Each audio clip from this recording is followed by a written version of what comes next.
Hi friends, నమస్తే.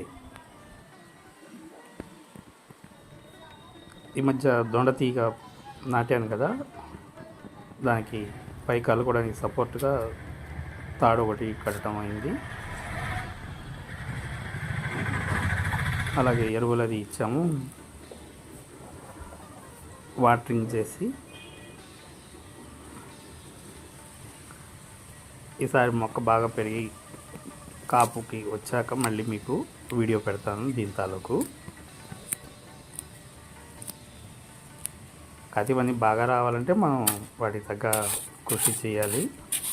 పోషణ మనం పిల్లల్ని సాకినట్టే వీటిని కూడా సాకాలి. అంతా తెలిసిందే అనుకోండి ఎవరికైనా కూడా.